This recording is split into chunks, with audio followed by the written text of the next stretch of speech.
कभी सोचा है कि अगर हमारा चांद, जो रात के आसमान में इतनी शांति से चमकता है, अचानक से हमारे ठीक सिर के ऊपर आ जाए तो क्या होगा? मतलब बहुत ज्यादा करीब। चलिए, आज इसी खतरनाक लेकिन दिलचस्प ख्याल की दुनिया में चलते हैं। जरा सोचिए, सुबह सुबह आंख खुले और आसमान की जगह एक विशाल चट्टानी दीवार दिखे। वो प्यारा सा चांद का गोला गायब है। उसकी जगह एक ऐसी चीज ने ले ली है जो पूरे आसमान पर कब्जा किए हुए है, एक ही साथ शानदार और बेहद डरावनी।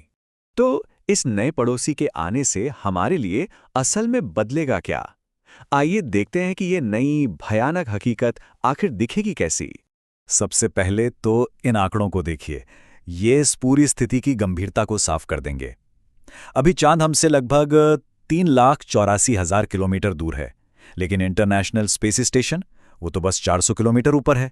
मतलब ये दूरी का एक जबरदस्त जबरदस्त अंतर है।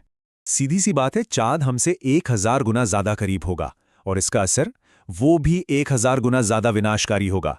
ये सिर्फ नज़ारे में बदलाव नहीं है, ये तो हमारे जीने के हर नियम को बदलने वाली बात है। शुरुआत में तो सच कहूं, ये नज़ारा शायद होश उड़ा देगा। आसमान में एक विशाल चमकती हुई छत, जिसका हर गड्ढा, हर पहाड़ एकदम साफ दिखाई देगा। लेकिन यह हैरानी का पल बहुत बहुत जल्दी खत्म हो जाएगा। और यही खूबसूरती जल्द ही एक भयानक सपने में बदलने लगेगी, क्योंकि इतनी पास से गुरुत्वाकर्षण कोई हल्की फुल्की शक्ति नहीं होती, वो एक विनाशकारी हथियार बन जाती है। इस तबाही की जड़ में है एक चीज जिसे कहते हैं ज्वारीय तापन या टाइडल हीटिंग। इसे ऐसे समझिए, जैसे आप किसी तार को बार बार मोड़ते हैं तो वो घर्षण से गर्म हो जाता है ना? अब सोचिए कि पृथ्वी के साथ भी यही हो रहा है, लेकिन चांद के जबरदस्त गुरुत्वाकर्षण से वो हमारे ग्रह को लगातार खींच और निचोड़ रहा है, जिससे धरती का कोर पिघलने लगता है। ये एक डोमिनो इफेक्ट की तरह है, एक विनाशकारी चेन रिएक्शन। चांद का गुरुत्वाकर्षण धरती के अंदर जबरदस्त घर्षण पैदा करता है, जिससे कोर उबलने लगता है और फिर पूरी पृथ्वी की सतह पर अनगिनत ज्वालामुखी फटने लगते हैं और ऐसे भूकंप आते हैं जो महाद्वीपों को चीर के रख देंगे। धरती के अंदर का नर्क तो अब सतह पर आ रहा है। अब देखते हैं कि ठीक उसी समय धरती की सतह पर क्या हो रहा होगा। चांद का गुरुत्वाकर्षण हमारे महासागरों को ही हमारा दुश्मन बना देगा। वो समुद्र के पानी को खींचकर मीलों ऊंची लहरों में बदल देगा, एक ऐसी ग्लोबल सुनामी जो जमीन पर मौजूद हर एक चीज को निगल जाएगी। शहर, पहाड़, हमारी पूरी सभ्यता, सब कुछ बस पानी के नीचे होगा। और ये विनाशकारी गुरुत्वाकर्षण सिर्फ पानी पर असर नहीं कर रहा, नहीं, ये धरती की हर चीज को खींच रहा है। सोचिए, अगर कोई बाहर खड़ा है तो उसके सिर पर लगने वाला गुरुत्वाकर्षण बल उसके पैरों पर लगने वाले बल से कहीं ज्यादा होगा। और ये अंतर किसी भी चीज को सचमुच एक नूडल की तरह खींचकर उसके एटम तक बिखेर देगा। लेकिन कहानी यहीं खत्म नहीं होती। इस ब्रह्मांडीय तबाही में पृथ्वी अकेली शिकार नहीं है। अब बारी है चांद की। अंतरिक्ष में एक सीमा होती है जिसे रोश लिमिट कहते हैं। ये एक तरह की अदृश्य मौत की रेखा है, वो पॉइंट जहां पृथ्वी का गुरुत्वाकर्षण खिंचाव चांद के खुद के गुरुत्वाकर्षण से ज्यादा मजबूत हो जाता है। और जैसे ही चांद इसे पार करेगा, पृथ्वी की ताकत उसे सचमुच टुकड़ों में फाड़ देगी। ये चांद के आखिरी पल होंगे।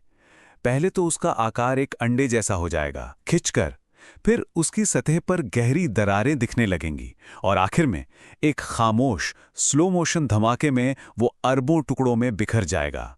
चांद का विनाश पृथ्वी के लिए एक नए किस्म का नरक लेकर आएगा। अब आसमान से रोशनी नहीं, मौत बरसेगी। शहर के आकार के चट्टानी टुकड़े धरती पर गिरेंगे और ऐसे विनाशकारी धमाके करेंगे जिनके सामने डायनासोर को खत्म करने वाला एस्टेरॉयड भी बच्चा लगेगा। तो इस महाविनाश के बाद धरती कैसी दिखेगी? क्या कुछ बचेगा भी? अगर कोई इस तबाही से बच भी गया तो उसे एक अजीब भूतिया खूबसूरती देखने को मिलेगी।